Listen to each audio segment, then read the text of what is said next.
Greetings, friend, and welcome to the Between the Covers podcast, where we are working every day to remove the self-limiting beliefs that are preventing us from becoming the heroes of our own stories. I am Marcus Spar, and today I have a very special guest with me, a podcaster, an activist that I have been following.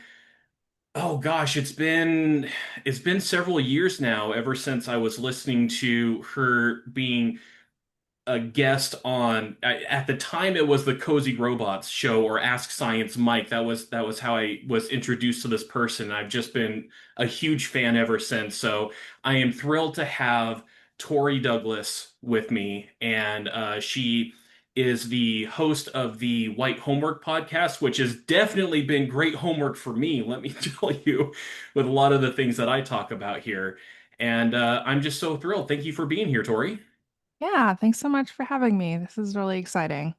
It is. And I was even sharing with you before we got started that I'm just like all nervous and excited at the same time because, you're the first person who isn't a friend of mine that I brought on here. So I'm Yeah. just when I sent the email, I was jumping for joy when you said yes. Yeah. No, this is great and happy to be here. Happy to share. I will say I deleted all of my social media off of my phone for my mental health, but I'm still a desktop social media person. So happy to share the podcast everywhere. Just send me links. Yeah, Yeah, awesome. I it'll I be will good. definitely do that. And you're probably the smart one for getting rid of all your social media off of your phone because, oh man, it's just some of it is just terrible. It What we're we is. we It just get is. siloed in all of these things, and it's like I want to be informed, Right. but then I also go into this doom spiral with the scrolling and news and everything. It's just, hmm yeah, it's hmm it's terrible.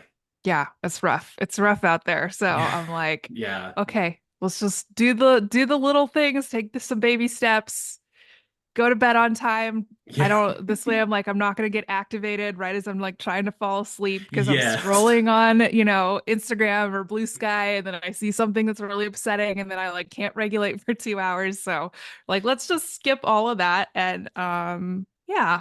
If I have time around like parenting, I will check social media on the weekends, I guess. This is my Mhm. plan. We're trying new things. So Trying new things. And honestly, in this day and age, we have to try new things to figure out what's going to work. yeah, I know. I That's like honestly how I orient my whole life, right? As a person with like ADHD, probably autism, um, I have had to reframe the way that my brain works so that because culturally it's like, oh, you're doing that wrong, don't do that way, do it this way. And so for me I've had to reorient like and reframe and kind of go, okay, no, I'm doing an experiment to see what works for me because I actually don't know, right? And so yeah, that's just where we are. And I'm like, it works, it's a lot healthier to be like, oh, we're gonna like run a little self experiment and see if things go better, worse, the same, um, with how to like, you know, take care of ourselves so that we can be around to take care of other people. So Yeah, and you're already just you're hitting one of the main points that I constantly harp on in my podcast, and that is the value of taking care of ourselves. yeah. Especially as I've gotten to know you through your podcast and following you on social media. Um, there is a lot of us who especially grew up in the conservative or evangelical Christian space. We're not taught very well how to take care of ourselves. We were oftentimes told that we had to focus on taking care of others, almost to a level of martyrdom. Yeah. And so it's definitely been a there's been a learning curve trying to figure out how am I aware of what my needs are, and then how hmm how do I be brave enough to actually like ask for those needs to be met and Yeah. vocalize it and everything. Yeah. So I love that you said that. I'm not the only one saying it here, people. Right. No, you're absolutely not. You're really not. And I think that you really hit the nail on the head of coming from that culture or subculture. I'm not sure. And yeah, that you're not allowed to have needs. If you were raised in, an evangelical space, you were probably as a child not allowed to express your needs at all. Or if you did, they were just mocked or ignored, or, worst case scenario, you were punished for wanting to get your needs met. And so, we're kind of and we were taught that like acronym or like initialism or whatever of joy, of Jesus, others, you, like you come last in every situation. And it's like, okay, how do I reorient this, right? Like what are the things that I can do? Because again, if we're going to care for others, but as individuals, we're just like wasting away, and like there's actually not much we can there's not much we can do for other people if we haven't cared for ourselves, right? And so yeah, I think you really nailed it, that there is like a piece of that we really, and depending on where you are, maybe that's something you really have like completely nailed down. But I think for most people, it's a process, right? It's an experiment, and you're figuring things out as you kind of move through your life, and your needs change, and your ability to hold space for yourself and your own needs, like that also changes, and your capacity grows.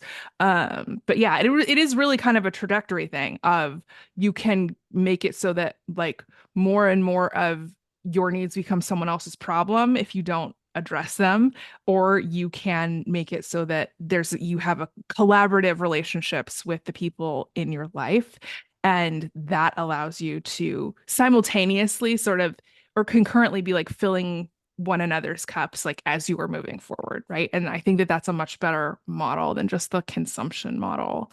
Um, yeah, depending on which side of the like privilege spectrum you're on, that it's like some people only get their needs met, and other people, you don't have needs, you don't matter, right? And so yeah, navigating that and trying to unlearn those things has been like a really big part of my process of leaving, functionally like white Christian nationalism, and um like some of the, obviously, like the really harmful pieces of that.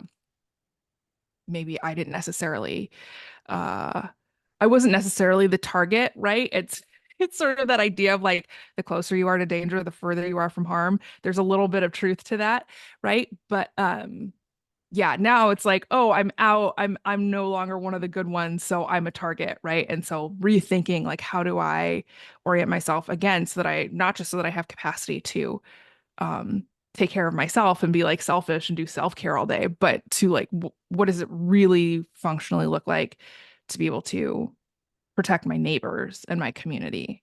And so for me, the learning to care for yourself is actually comes to the same sort of conclusion, if this makes sense, even Mhm. though the way that they use language, right? It's really to like take advantage of you. Oh, you should care about others before you care about yourself. It's like, that's really to take advantage.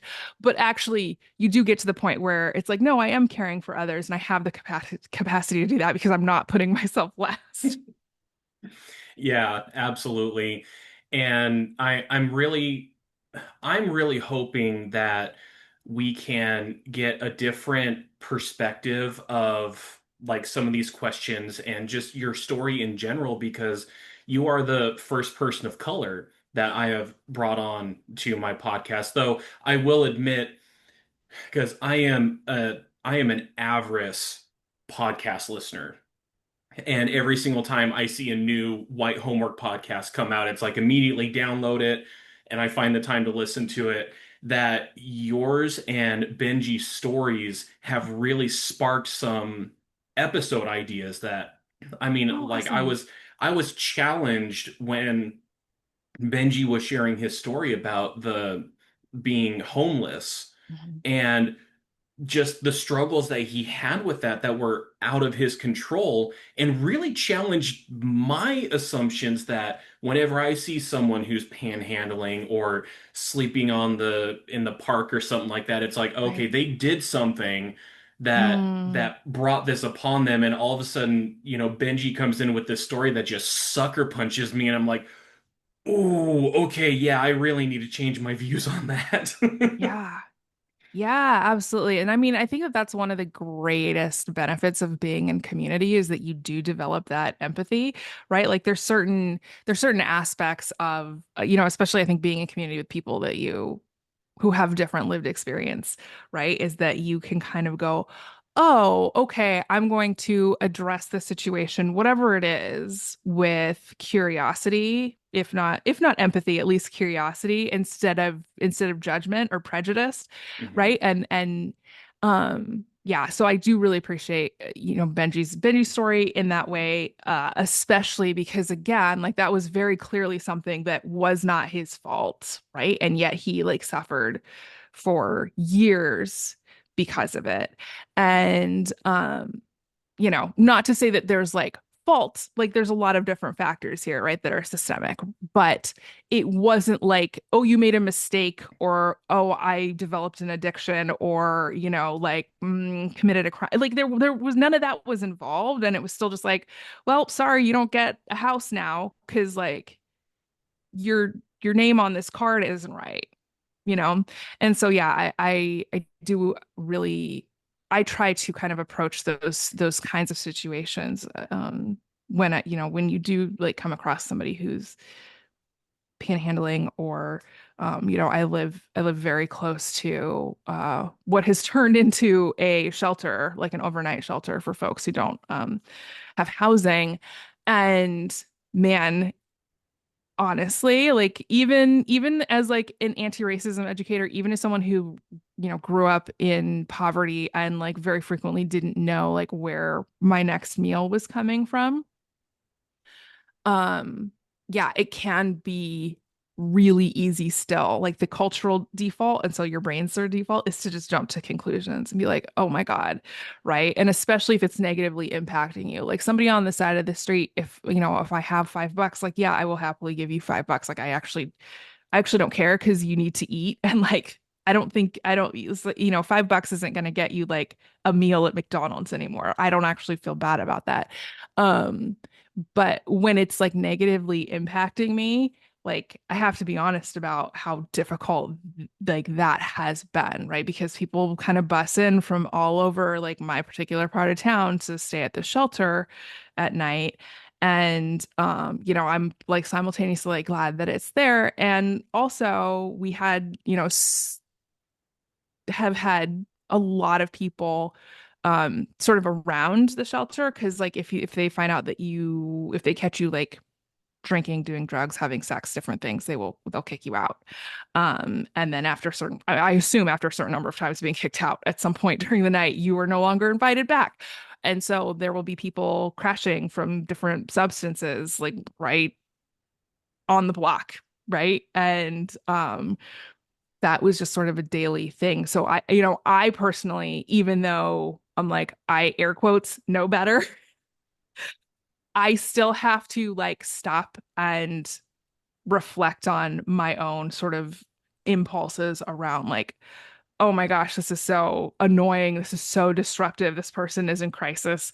Obviously, I'm not going to call the cops because like I don't want them to be killed. So, are there other options? This place that's supposed to be a shelter that's like in kind of like central in the neighborhood, honestly, they're not doing what I feel like is their like moral and ethical duty to the community to like care for people who are literally crashing from a substance, which is very, very unsafe.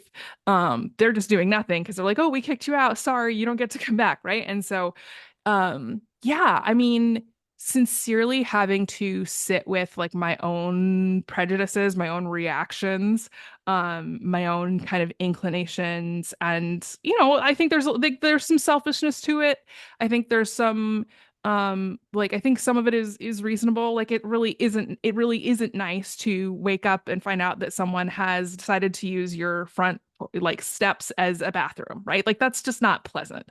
um and also like I've really really had to like challenge myself to hold a little bit of space for folks, right? Because again, we live in a country where like that could be either of us if we had bad luck, you know? And so yeah, to really I'm in this specific spot right now where this like places just sort of opened. And it's like, oh, okay. We're like, yeah, like I'm trying to reorient again myself and like how can I be helpful instead of like this is incredibly annoying for me and I'm very over it. And also I think those things can be true at the same time. I can be very over it and also say like how can I help my neighbors, right? So, yeah. It's a learning process. I don't think you ever stop learning, truthfully. I mean, Yeah. I don't plan on stopping. So, Yeah, I honestly, I mean, I think that's just life in general. We're just going to constantly keep learning and growing. And, you touched on something there, and I love this. We haven't even gotten into any of the 7 questions that I ask on these interviews here. And this has just been so good here. But, you had mentioned about how it's like, talking about, well, this person lost their home, this person has this addiction, or, things like mhm, that. And we immediately jump to conclusions about that. right. I do a lot of work with, as a coach, helping people through these maladaptive coping mechanisms. Mm, And that's never the problem. The addiction mm, is never the reason why they lost the house. right. In Yeah. in in Yeah. well, never. I will say in more cases than not, the addiction that comes about is because of some other kind of life experience where they lost their job, or Yeah. they lost their house, or there was a divorce, or they had Hmm. a significant loss in the family or something like that. And so these coping Yeah. mechanisms come in, and instead of looking at those as being the real issue, we need to Hmm. recognize that they Hmm. are a poor solution to a much deeper problem. Yeah. But that takes a lot more work. Yeah. So a lot of the systems that we have don't focus on what the real problem is. We just kind of want to Hmm. brush under the rug, or get out of view Yeah. what we deem to be the problem. So, oh man, that's my heart is just like just pumping for these people. Hmm. So thanks so much for saying that, Tori. Yeah. Yeah. Absolutely. All right. So with these interviews, I do have, and I shared the questions with you in advance. I do have 7 questions that I like to ask every single one of my guests here. So we'll just go ahead and start with the first one here. And that is, would you just give us a brief snapshot of some important moments in your life? Um, this is so interesting. Again, I was raised evangelical, so I think probably one of one of the things that like stands out to me that has shaped, timeline wise, the majority of my life was I think I was about 5 years old. Um, and I was in Sunday school and I had at that point for years, as a 5 year old, for years had been being told by adults in my life that if I didn't accept Jesus into my heart, I was going to die and I was going to burn in hell forever. And so, as a little, about 5 year old, I might have a little. I'm pretty sure that somebody wrote something up for me at church about like it might have the date on it that I accepted Jesus. Um, I accepted Jesus into my heart because I wanted to be in the presence of God. I thought presence meant like presence under the Christmas tree. So like the presence of God was like, again, this is not appropriate theology for children at all, right? That I'm like, I don't know what the presence of God is. So I'm thinking like birthday presents of God. Like God's going to give you birthday presents. Like that sounds great. Sounds I much don't better I than Yeah, being burned alive. I don't know what the presents are, but I'm excited to see what I end up getting for this. Yeah, Yeah. 100%. Yeah. And I have to, like, I've got to be totally honest. I was very conscious slash self-conscious of being coming from a very poor family.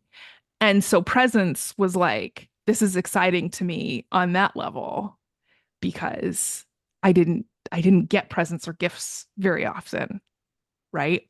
And so yeah, I mean I would say overwhelmingly like that is like something that's really shaped my life. And then kind of on the flip side of that, is having kids and realizing because having this moment in my front yard as I'm like caring for like my two tiny little children and thinking about, whatever theology and whatever and going, "Oh wow, like we're all taught that like God is a parent, like God is a father figure to us. And if God were my next door neighbor and he was treating his children this way, I would call CPS." Yeah. And like having kids really kind of like cracked that open for me of like, oh, you're a bad dad.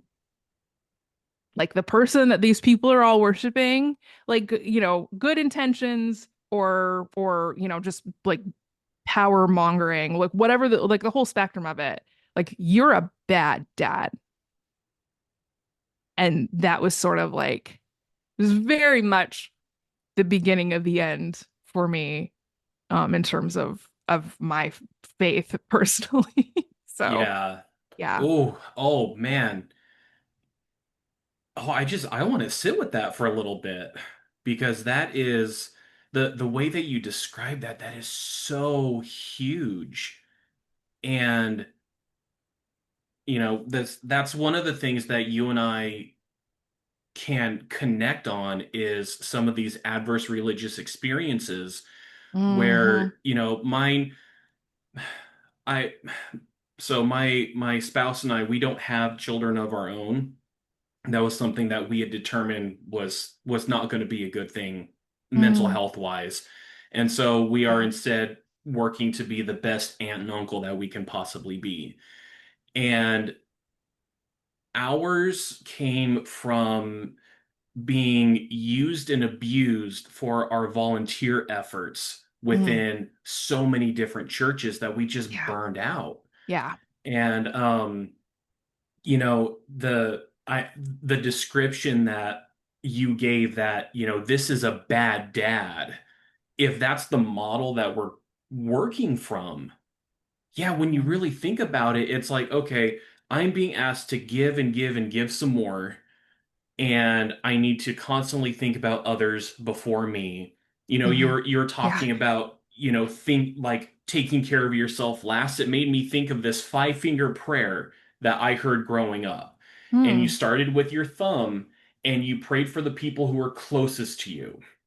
Then you moved to the index finger and you prayed for the people who were giving you guidance because you point and you guide with your index Sure. finger a lot of Sure. times, and then you move to the middle finger and you pray for the people who are strong, and they're the ones who Mm. are stronger and helping in that regard. Middle finger being the one that is supposedly the weakest, you pray for those who are weaker than you, and then you get to the pinky and you pray for yourself last. Mm. It's Wow. like Yeah. I as soon as you said that, I'm like, shit, man, that really hit home for me in that regard. Oh, by the way, I've been meaning to tell you, you're free to use whatever language you want on this Okay. podcast. Sweet. Yeah, language is okay, subject matter. This is a safe place to talk about anything. Okay. So I love how I had to say shit to remember to actually tell you it's okay to say stuff like that. It's all good. Um, but just thinking about that, it's like we become incapable of helping others if we have nothing more to give. Huh?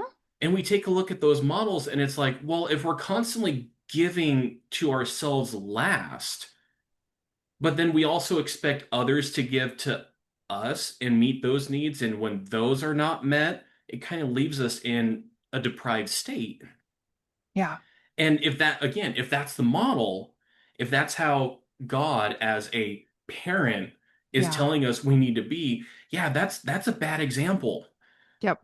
And so I'm gonna walk with that for a while now, being like, man, that was a bad dad. Holy shit, that's a bad dad example. Uh-huh. Yeah, yeah, truly. And it's really not close. It's like I don't personally know any dads that are as bad as God. Yeah.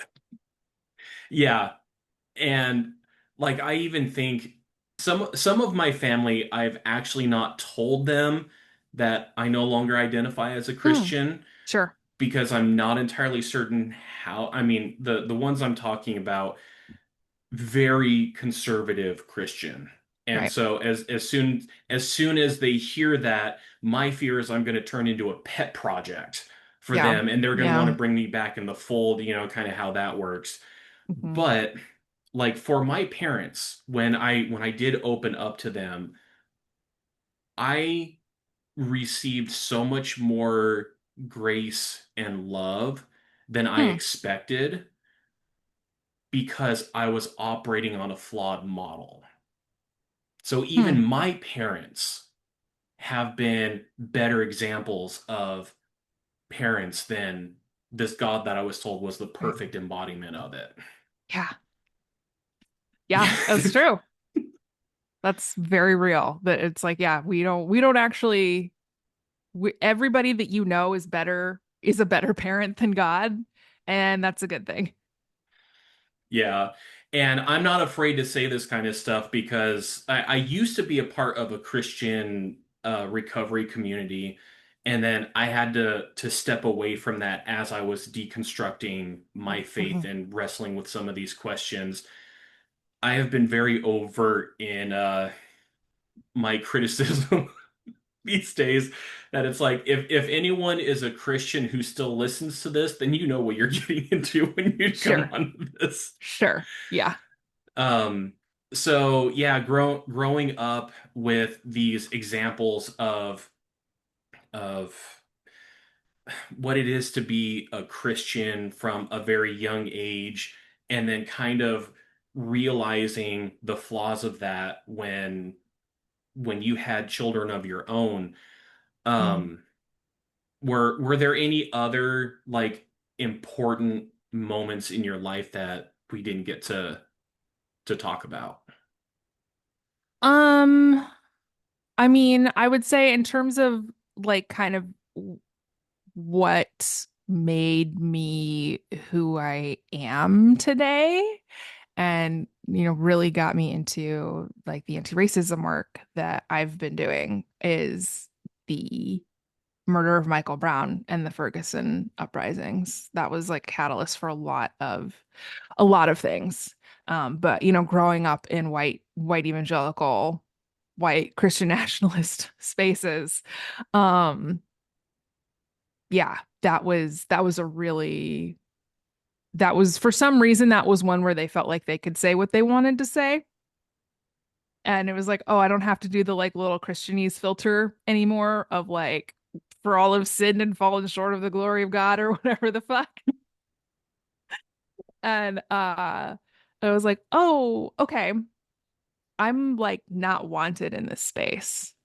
And so, that was like and that the evangelical Christian response to Michael Brown being murdered was, I think, um yeah, that was like uh a really catalyzing moment for me, for sure, Yeah.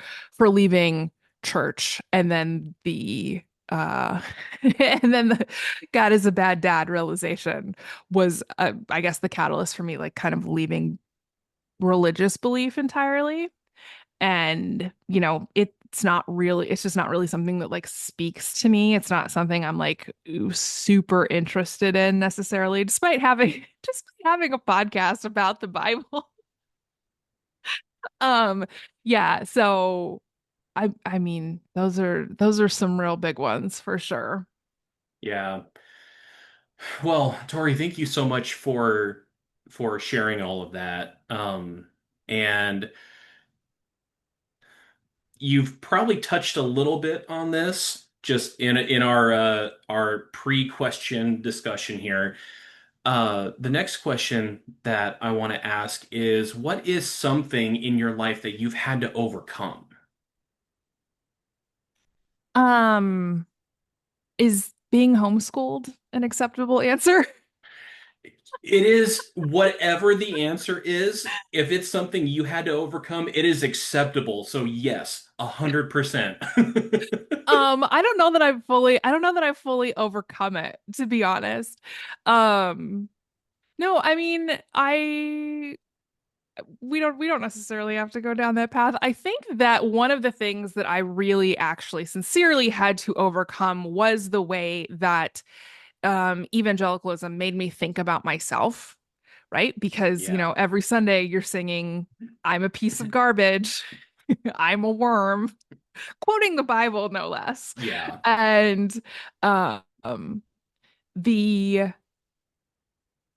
it wasn't that I internalized it so much that you know, like the theology goes like you know, we're all fallen, we're all sinners. It's genetic. You have a genetic precondition towards sin, right? And there's nothing you can do about it. And because of that, you know, because you know, God is perfect. He can't be with anything that's not perfect. And since you're not perfect, you don't get to be with God. Boo-hoo. A jerk dad I don't get to be with. I'm so sad. But you kind of you were taught this script, right? Regardless of how Yeah. much it impacted you, regardless of how deep into your psyche it got, we were all taught this script of um you have no value, right? And it's really interesting, right? Because certain people in those spaces do have value and they are protected and they get to do what they want and they're not held accountable and they're not responsible for their actions, right? Mhm. So depending on again where you are in that like hierarchy, it kind of depends on how much of this you internalize. And you know, I talk about this with my siblings a lot, you know, we were all you know we were all raised the same way. And there's a lot of us, so it's like we get to compare notes really frequently, and this is something that comes up is like how much did you internalize that idea of like you're a worm, you're a dirty rag, you're a piece of garbage, you deserve eternal conscious torment for the rest of time and all of eternity.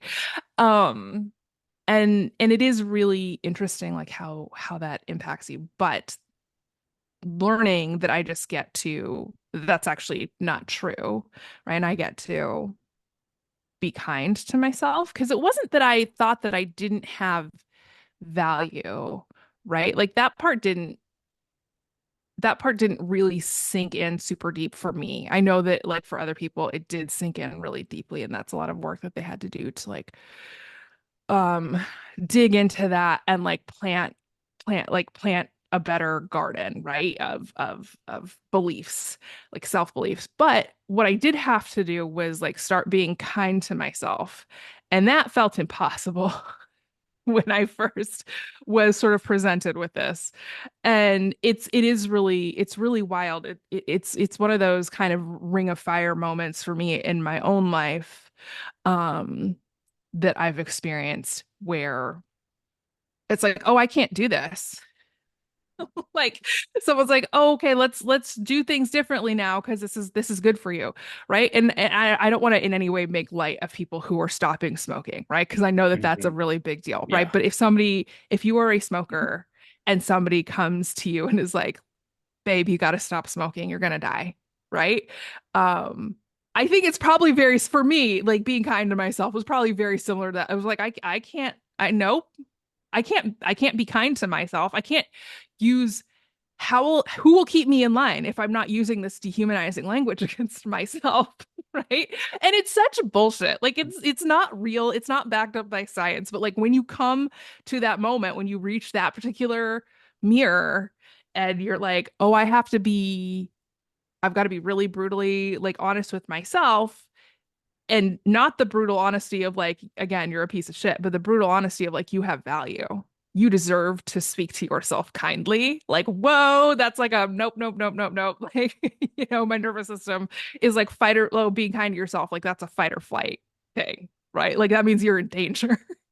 And so, yeah, I mean, man, that's been one of the bigger ones for me, I would say, in the last 10 years or so, honestly, is learning how to be kind to myself. And I'm still working on it again because we're all works in progress. So, yeah. if there is one thing that I think anyone can agree on, it's yes, we are all works in progress as we're going through this crazy thing called life. Yep.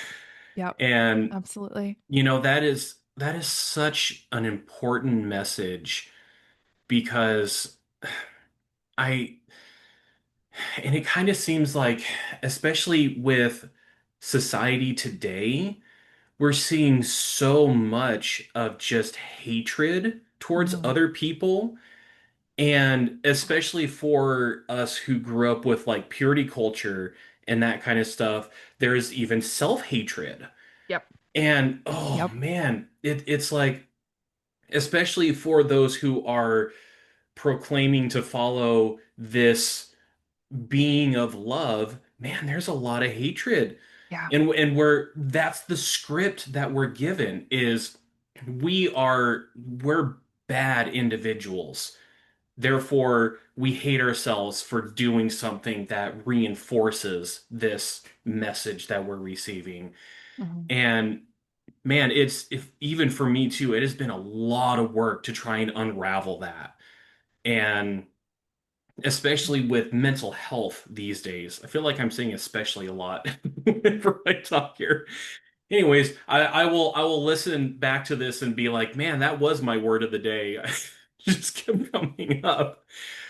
But with mental health, because I'm an empath, and that was something I did not discover about myself until I stepped away from the Christian church. Hmm. And because especially being a man, I'm not supposed to feel. Right. I'm not Yeah. supposed to be emotional or anything like that. And I was the one who was the crybaby growing up a lot. Mm. And understanding that no, this is actually a superpower of mine. Mm. Yeah. It's also something I have to be careful with because I can so easily fall back into that script of I need to take care of other people before I take care of myself. And I'm still learning how it is to operate as an empath in this world when I'm not just feeling my emotions, I'm feeling other people's emotions pretty strongly as well. Mm. And yeah, the self-love as a key part of the work that we have to do when we were taught from a very young age, you don't do that. Mhm. Yeah, that's some critical work there. Yeah. And kudos to you on the work that you've done with that and how you're continuing to to practice that as we were talking about social media earlier. Yeah. Yeah. It's the little things, right? That it's like there's not one big thing that you have to accomplish, right? It's those teeny tiny choices every day, right? And even if it's just one, right? Even if it's just, okay, before I leave the house, I'm going to say one kind thing about myself, right? On my commute to work, right?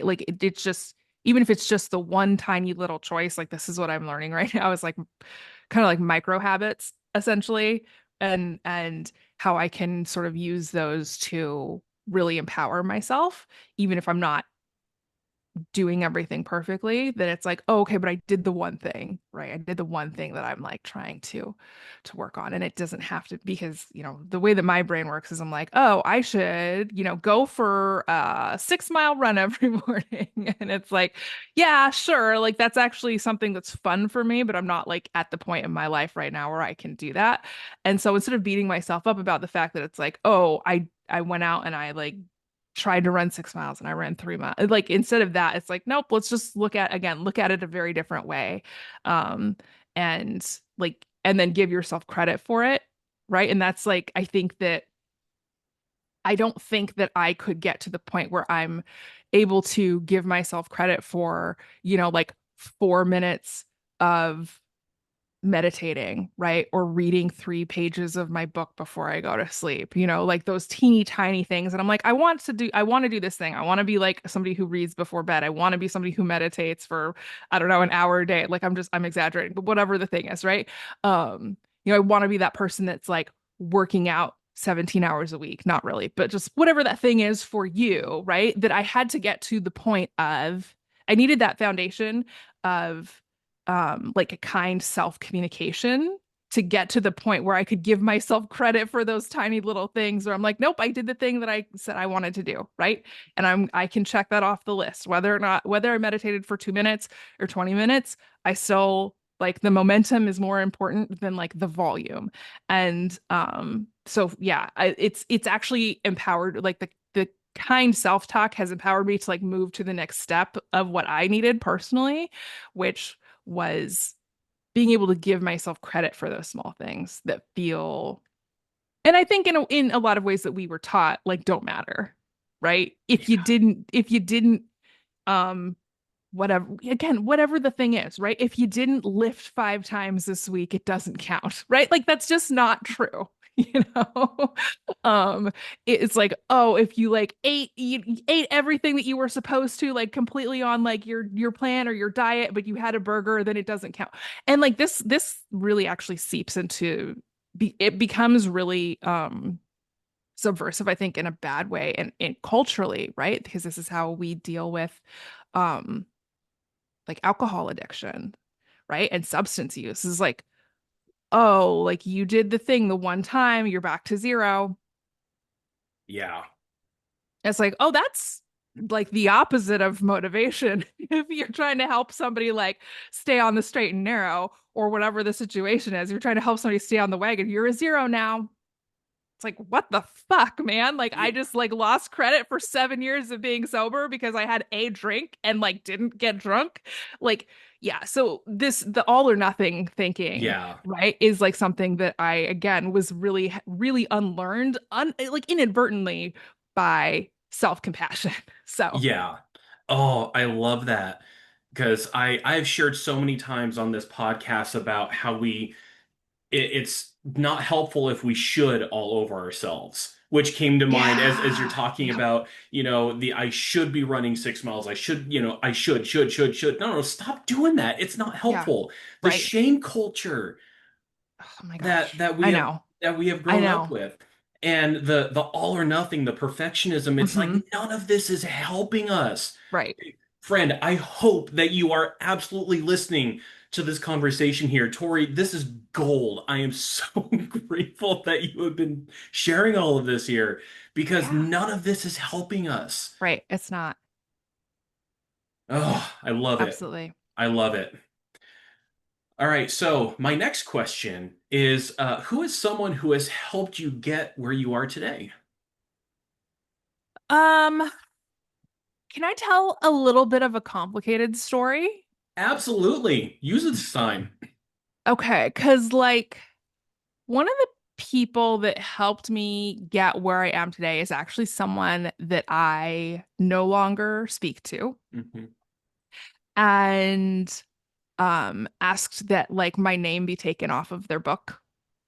So like Okay. a real, but like gave me a lot of so I have people that kind of try to like fly into my life not infrequently and kind of go like, "Oh, we're best friends now. I saw you from across the room and I just knew that we were meant to be like whatever. Like it was twin flames or soulmates or like BFFs or whatever the thing is." And I am, I don't want to say like I hold myself to a high standard, so I hold other people to high standards. That's not what I mean. But like I feel very strongly about harm reduction. And if I am causing harm, like it is very much my expectation that you will come to me and you will say that. Or if you feel insecure, if you feel intimidated, like ping someone else and be like, hey, Tori did this thing. I feel intimidated. I don't want to talk to them. Like whatever the situation is, can you please go say this was hurtful? Um, and so I'm very much like I'm very much someone who has that expectation on myself and I hold the people in my life to those expectations, which causes people to like self-select out of my life on a not infrequent basis because I'm like, I'm not interested in being in close relationship with people who are causing harm. And this person caused a massive amount of harm to their partner and their child. Just sort of overnight was like, I'm not here for you anymore. And I'm like, how do you ghost a family? Like that's just so inappropriate. And I I called them out on it and I was like, I can't, what? Like, no, like, no, no, no, no, no. Like, this isn't how we do things, right? Like, you at least, because, there's a million reasons, but I'm like, I know your story. I know your partner. Like, I know your kid. They at least deserve to know why. Not saying like you have to stay in this like whatever role for your whole life, right? But they deserve to know why you're just vanishing. And that was like, for whatever reason, was just like a bridge too far for them. But they like gave me a lot of, while we were friends, they like gave me a lot of opportunities, helped me like make a lot of connections, um, helped me get a lot of work. And so it's a weird thing to kind of simultaneously be grateful for someone and also like, hey, I'm not going to talk to you until you like make amends for all of the fucking harm that you caused. I think, but yeah, so it's like it's a complicated thing of, two things can be true at once. Um, but yeah, I mean, like this person in a lot of ways sort of like put me on the radar of like where, like, on social media to the extent that I am like, and again, I'm like, I'm barely on social media anymore.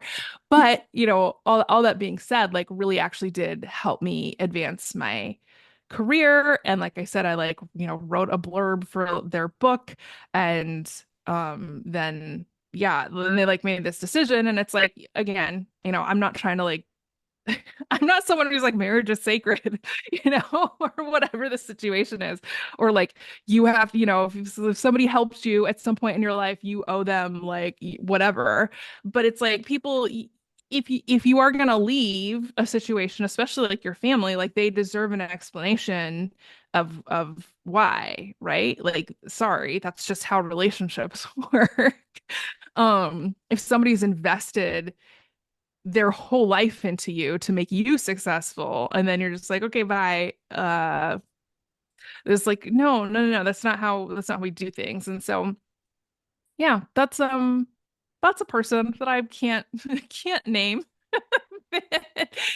that yeah really helped me in a lot of ways, and like I hope that they get the help that they need to like make some better decisions and like do some personal healing and like have some resolution with some people you know, who deserve closure.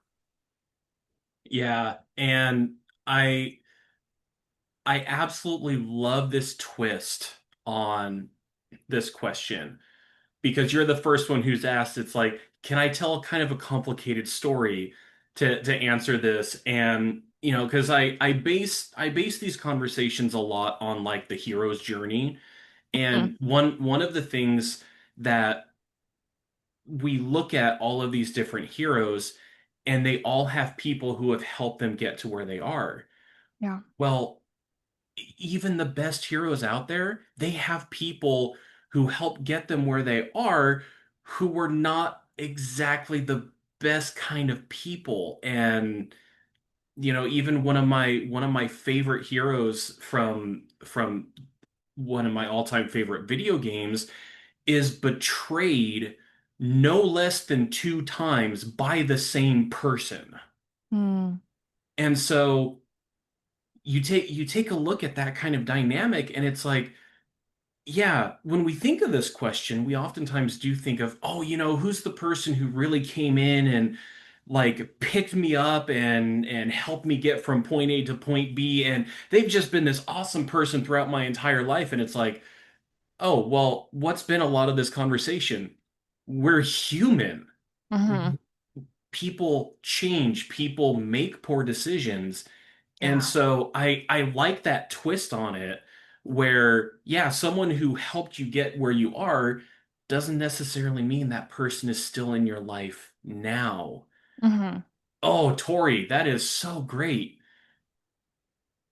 Whew, man, you're helping me reframe a lot of this here, and I love it. Nice. Sweet. Happy to help. Awesome, awesome. And the more we keep having this conversation, the more thankful I am that I reached out to you and that you gave me the time here. So now it's time for one of my favorite questions because we're talking about especially the self-care, taking care Mm. of ourselves. And for me, that's oftentimes doing things that I enjoy. Yeah. And so, what is something that you enjoy doing that when you do, you just like come to life? I mean, I think that my sort of my sort of default answer to this honestly is hiking.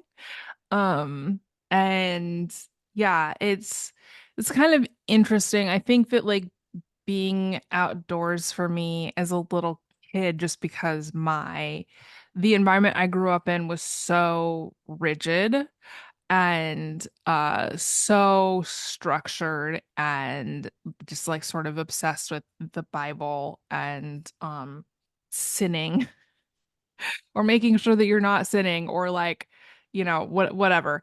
But like being outdoors was kind of the only place I felt like I could be myself, and there wasn't any like, oh, sin is lurking around every corner when you're like out on a hiking trail, when you're like out on the beach, right? um that it was like there was just like this amount of freedom that I almost never got to experience. um and so yeah, that's very, very much my favorite thing. um is like, yeah, being outdoors, um hiking, kind of exploring, is super fun for me. It's super challenging. So yeah, I'm like, I know I talk about it all the time, but it really is just like the best for me because I kind of associate it with like those tiny sort of glimmers of freedom, of escape, of like, oh, this is a space where I can't do anything wrong, right? Because home for me was a space where it's like anything could get you in trouble, right? And like there were a million rules that were laid out, and then there were rules that would just appear out of nowhere because you did something. And it's like, oh, I didn't think about how I should punish you because you were doing X, Y, or Z. Like, huh, guess what? There's a new rule retroactively. And so like that was just like a really pretty terrorizing environment for like a little kid. And so, yeah, like being outdoors was like really the opposite of that. And yeah, I had that realization like in the last probably 2 months, honestly, that was why that was why it was like so that it's like still so valuable to me, so important to me. Yeah. Yeah, no, that's awesome. And i- if we were to look at things through like a zero sum kind of experience, you can have all the hiking that I don't do. The last time I went hiking, it was a retreat with this Christian group that I was a part of, and I was Yeah. told while we were in Santa Barbara, California, we were going to like go hiking there. There were four of us at the time, the guy who founded the group, and then like the two of us that were also coaches, and a guy who was like incredible support. I mean, we he wanted to take us on one of his favorite hikes. Mm, And I'm like, okay, sure, we'll go ahead and do that. Well, it was like 50% hiking, 50% bouldering, and I felt like I was really lied to yeah. on Yeah. what we could expect. So, when I hear someone like you and it's like, "Oh yeah, I love hiking and everything." I'm like, "More power to you. I'm going to play my video games and get in my fantasy worlds because that's where I really enjoy the freedom." Yeah, yeah, yeah, yeah. Which totally makes sense. Like I think actually it's very similar, right? That you're Yeah. going into this space that where you're not usually, where you don't get to spend all of your time, right? And you get to experience this freedom that you did not have access to in the context that you were in, right? Yeah. And also I think that that's true. Like I'm very anti trying to convince people to hike who are not interested, other than like my kids, because I'm like, I know you can I know you can do it. um that I will try to convince them, to go on kid friendly hikes, obviously not anything, not bouldering, none of that. Yeah. That's not fun. um so yeah, but I think that it is actually super similar in terms Yeah. of the being able to like access freedom that you didn't have access to. Yeah. However, I will throw this out there that, if I'm ever down in the Portland area and you have like a favorite trail or something, I would love to like hike it, just to kind of experience it and everything. Some of this is I'm on a journey to try and slim down my Yeah. figure and everything. So like I have a puppy who's going to be turning 2 tomorrow. Oh, And I mean it's been so damn hot over here. I haven't been taking him for walks or anything. So we go out in the sure. backyard and he Yeah. continues to tear up the grass as he's just Sure. tearing around, Zooming running and around. Yep. everything. Oh, he gets the righteous zoomies. And as soon as it starts cooling down again and it's not going to be so hot, I'm going to start taking him for more walks again. Hmm. And some of that is it's healthy for him. It gets rid of some of that puppy energy. He enjoys it. Yeah. And it's also I'm starting to find more joy in that as well. Hmm. Spending Yeah. getting away from, this what 7 by 7 foot room that I spend so much time in, sitting Sure. in front of a screen all the time and everything. It's Yeah. like I get up, I move around, I get to enjoy the fresh air and the sunshine and interact with people because I don't know if you've seen any pictures. I've shared some on Blue Sky, but we call Odin our little heart stealer because he steals hearts Hmm. everywhere that we go. So Oh. we're constantly talking with other people who just want to see him, Yeah. even though he's such an anxious and nervous dog. Oh.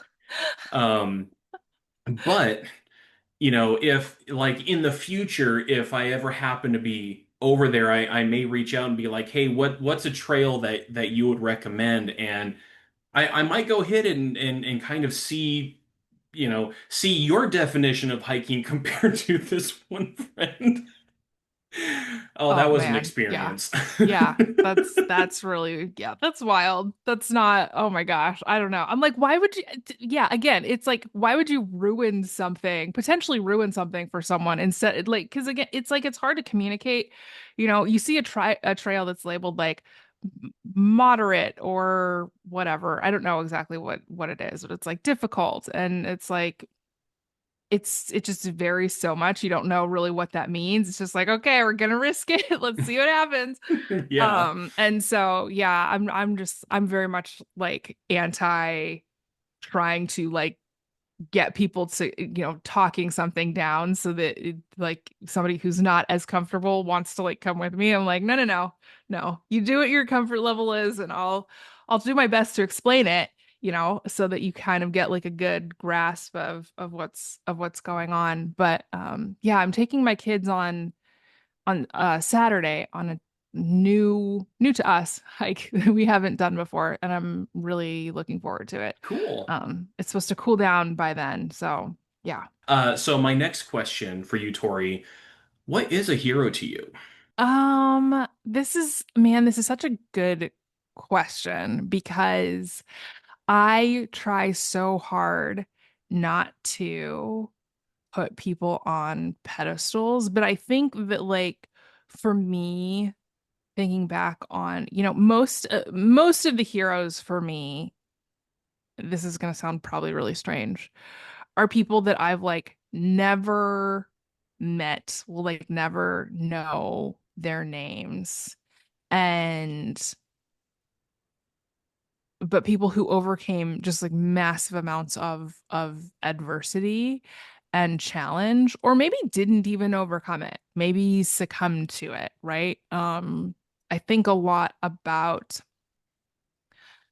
um on my hikes, I think a lot about like the fact that most of the overwhelming majority of the trails that I am on, even though they are given no credit, were originally created by indigenous people, right? Yeah. And they're named after white guys. Interestingly, we don't have to get into that, but the overwhelmingly created by indigenous people. And it was like that was like their way of getting around, right? It was like they had these trails and they had the rivers, and that was like their interstate system and their highway system. And I reflect a lot on that while I'm hiking. Um because I think one, I feel very grateful to live in the Pacific Northwest. Um, and the even though it was like I certainly shouldn't have wound up here. Like looking, I have no connection to like no ancestral connection to the land here, you know. But like that being said, again, I think it's that like childhood piece of like being outdoors that I'm so incredibly grateful for like the opportunity, right? And Portland is very much a place that like if I hadn't been born here, I would have been trying to get here. So, um I feel very lucky in that regard. And also I feel very grateful. But I think about, I think about and reflect on like the indigenous people who were here for, tens of thousands of years before anybody else showed up, right? Um, Certainly before like some of my sorry ancestors got here, because like what? Um, and And my even sorrier ancestors who have made a mess out of a great many things. yeah, totally, right? It's like my dad was like born and raised in West Philly, right? And so like he had no connection to here either, right? And so it's just like it's a very interesting sort of story and saga, right? And everybody's is, right? But and again but I also think about like my dad's ancestors who did not come here because they wanted shit, right? Like they wanted to stay where they were. Yeah. And we're not given any choice in the matter. And this is like it's just yeah, so I spend a lot of time on my hikes really reflecting on their experiences. Just as like a way to honor them, to like make sure that they aren't forgotten, you know? And yeah, like I don't necessarily like know those people's names. And like thinking about this too is like, sorry, I'm like tearing up a little bit. That they were also human, right? Even though like they were, they're people that I look up to in a sense, that I try to remember, that I try to honor. And also like some of them were bad people, right? Like some of them did harm. And like trying to hold those two things in tension is like a really interesting practice, right? Of like yeah, a lot of people that's just like how it is, right? Like a lot of people did do harm. Even if they were harmed, like they had also done harm to other people, right? And like, there's no point in getting into the oppression Olympics, obviously, but like just thinking about um trying to do better, trying to reduce harm, um, while also like reflecting on the the lives of people who um don't really have a say at this point, like don't have a say in like what's happening anymore. The people who like did or did not survive, um especially when we're talking about like colonization and white supremacy, right? And so yeah, I try to make like a conscious practice of like reflecting on these sort of nameless heroes that I have. um yeah, because like that it actually isn't. Yeah, we have this inclination to just like erase entire people groups from history, from our collective memory. And like I don't want to do that. I don't want to participate in that. So even though these people are like imperfect, like the heroes that we put in our like history textbooks as an example, a lot of them are like committing genocide, So like these people weren't doing that statistically. They weren't. They were minding their own business, right? And so yeah, I have a very strange relationship with like heroes in general. Um, but the people that I consider to be heroes are people who I yeah, it's just it's really that's like kind of reflecting on them is really sort of like a practice for me, if Yeah. that makes sense. I I no, don't I know. love that. I love that. And yeah, I started to get a little emotional as you were sharing about that. And it really is true that I mean, with what you were saying, I'm thinking about what's going on with like the Smithsonian and that kind of stuff with the current Yeah. administration and just Yeah. the whitewashing of our history. It's like, no, I mean, we were not like even the founding fathers. They were not great people. Right. They Right. were flawed. Yeah. They made mistakes. George Washington even had slaves of his own, and Hmm. it's like, yeah, I mean, I like to use the idea of heroes as people who have inspired us to do better and to be Mm. better. Yeah. And kind of like with your answer to the earlier question, those people are not perfect either. Hmm. And Hmm. so, Yeah. I love that. That was, oh man, I'm going to be chewing on a lot of this conversation later on. Like probably throughout the rest of this week. I'll just be thinking more and more on this. And it's interesting that you shared some of what you did. I just went and checked. I was producing a podcast that's actually going to be coming out the week after yours, the Mm. the the recording that we're doing here. And it's so I guess a little bit of a sneak peek. I'm talking about things that I've learned from one of my favorite video game franchises, and it's the Diablo series, Diablo 1 and 2 Okay. specifically. And I'm just reflecting on something that I said in that, where it's like there were times that I was bullied, and there were times that I was the bully. Mm. There Hmm. were times Yeah. that I was judged, and there were times that I judged others. And I'm not calling myself a hero by any stretch of the imagination. I am a work in progress on that.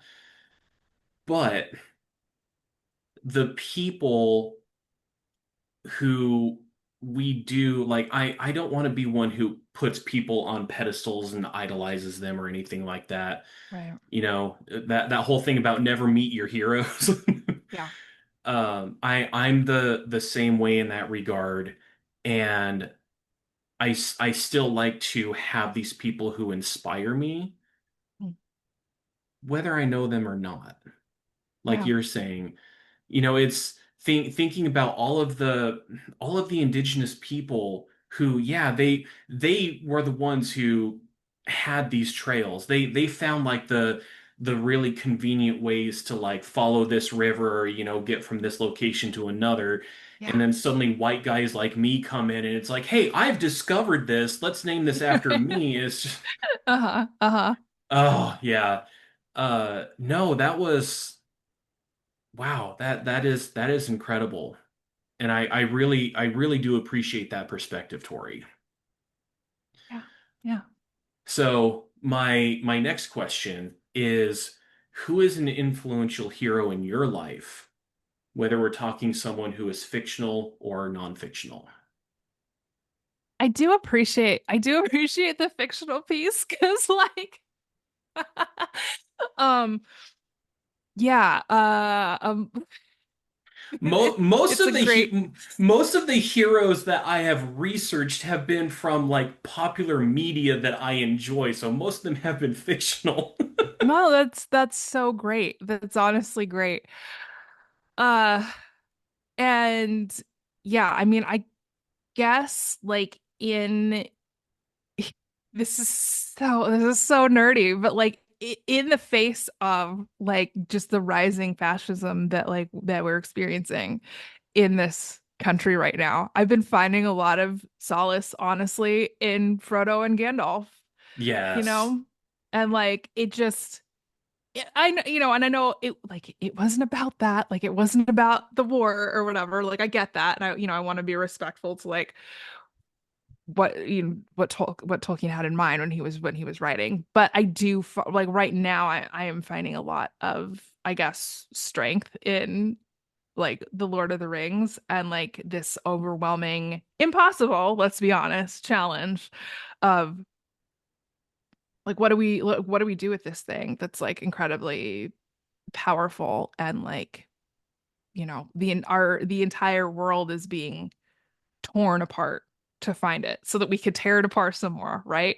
Um, and so yeah, that's definitely something that like you know, I spend I have the trilogy like on the audiobook Mhm. trilogy and yeah, spend like a disproportionate amount of time every year listening to it. Because it's just like sometimes I just need that reminder and I need the reminder like not from history, right? Like I need the reminders that like good can overcome evil without having to think about the implications of you know colonialism and genocide and in the real world, right? And so like Yeah. yeah, for me that's very much where I am right now. um and yeah, so I don't know, I'm like obviously I could talk about Lord of the Rings forever, but you Oh, know there's like and those moments that are like so acute that are just like okay, this doesn't feel good. This is not a good time, right? And I think like Tolkien does a wonderful job of like making the hero's journey not fun, right? Like a mhm. real bad time for everybody, Yeah. and including a lot of conflict, right? Within the people who are doing the right thing, within the groups of people who are doing the right thing, that there's still like um there's still struggle, right? And you're cold and you're wet and you're hungry and you have to keep going and there's nothing, you know, there's nothing to eat and there's no rest in sight and it's just like and the person who's guiding you smells like dead fish. It's like nobody is winning here, right? Or you're chasing orcs or whatever the situation is. It's just like all bad. And um but still it's like there's this task that like desperately needs to be done and we don't get a say, right? In you know, we don't get a say in when we were born, right? We just have to rise to whatever the occasion happens to be.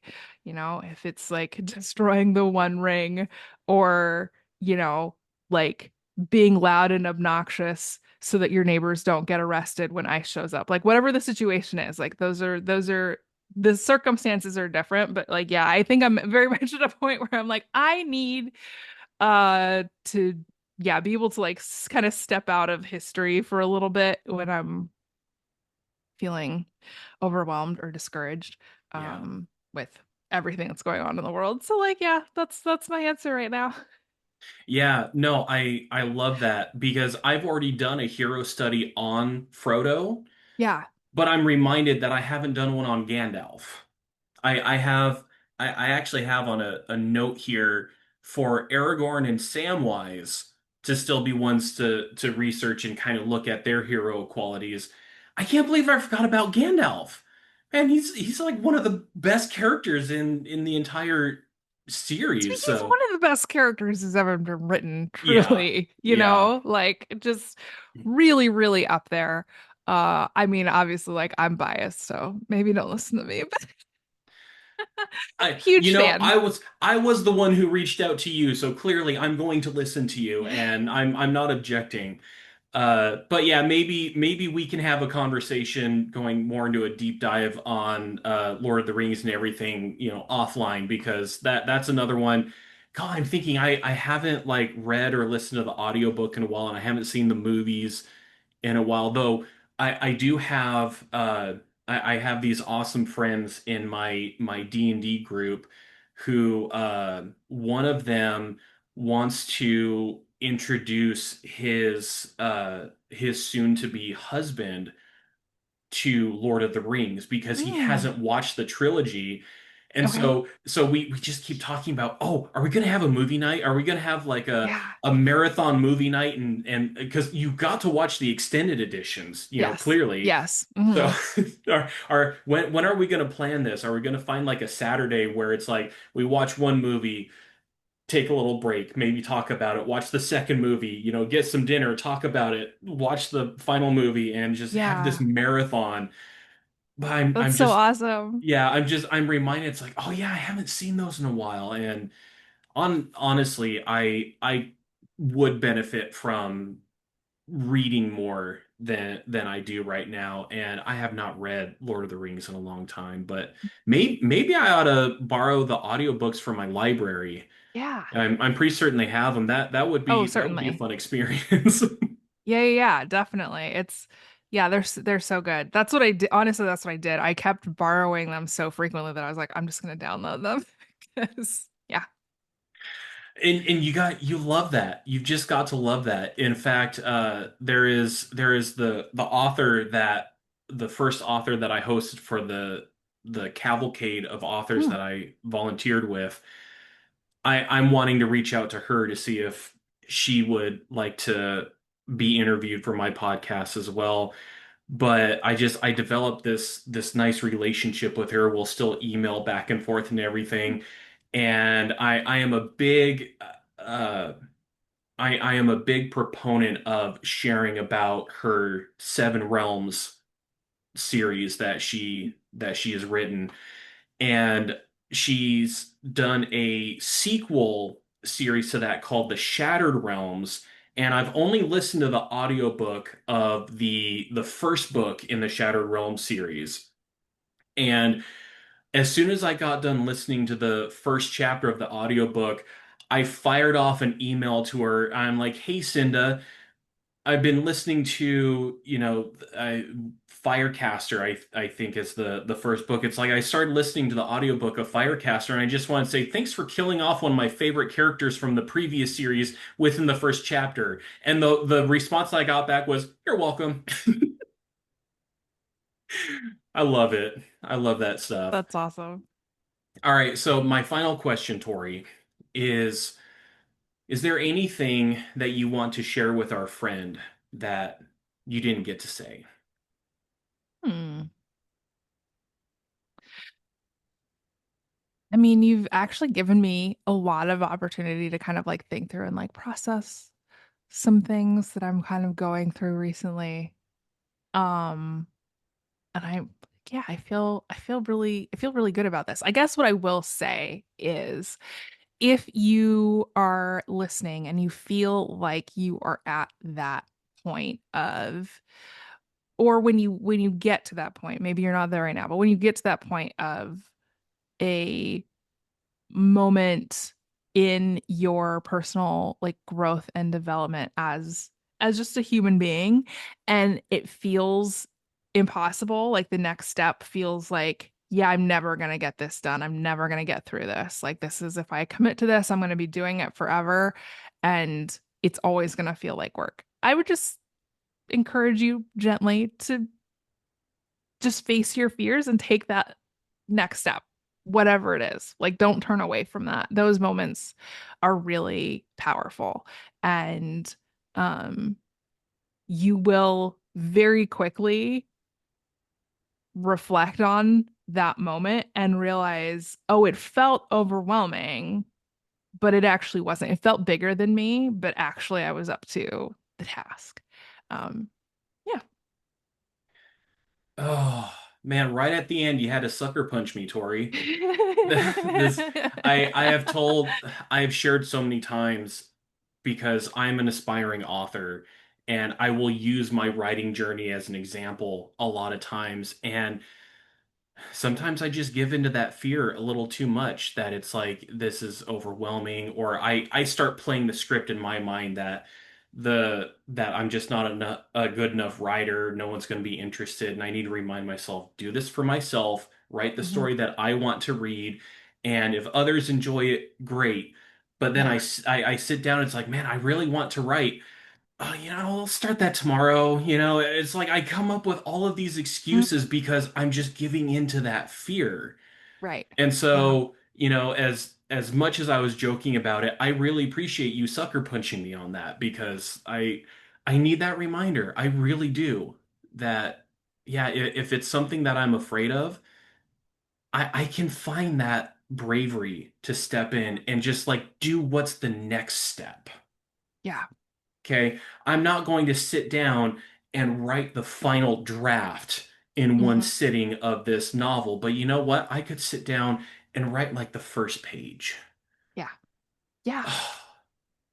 Ooh, I got chills just saying that. Thank you, Tori. Yeah. You're so welcome. Awesome. Well, as I had shared earlier on, Tori is the one of the co-hosts of the incredible podcast White Homework. And if you're not listening to that, I highly recommend it.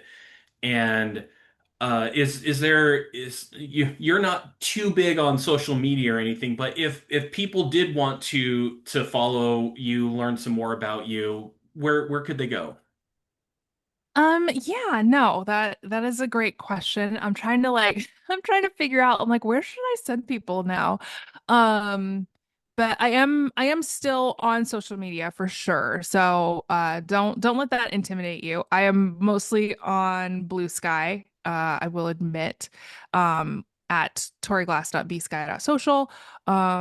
I'm on Instagram, and White Homework is also on Instagram, and we'll be using it a little bit more to like promote episodes shortly at White Homework. So that's another place you can find me. You can also connect with me just on my website, which is toryglass.com. And that's how I connected with you. Yeah, So, yeah. yes, absolutely. It has been you and I have even connected over some of the stuff that you've posted on Blue Sky as things just continue to Hmm. move the way that they're going right now. Yeah. And so, yeah, it's not like Tori's totally gone, No, but not at all. it is understandable that we do need to take those breaks Yeah. because we absolutely were not prepared for what social media can do, and we're still trying Hmm. to reconcile with that.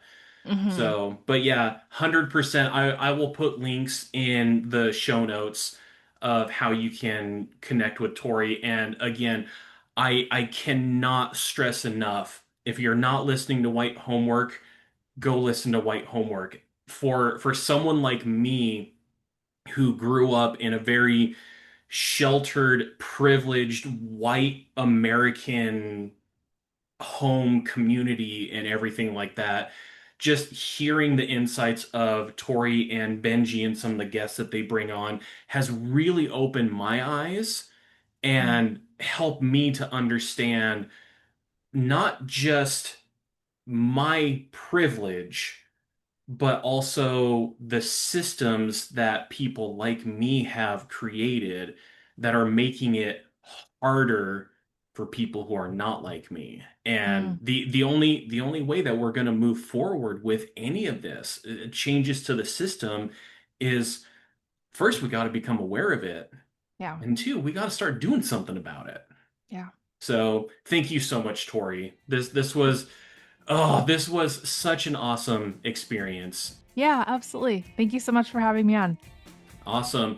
Well, I do just want to remind you guys, please give this podcast a rating and a review. If you're watching this on YouTube, like, subscribe, leave comments. I would love to connect with you guys however I can. And absolutely connect with Tori in the future as well. And we'll see who, actually, I know who the next person is going to be. We're going to be interviewing Brad Onishi for next month's Hero Study. So until then, you guys, live strong for today. Bye.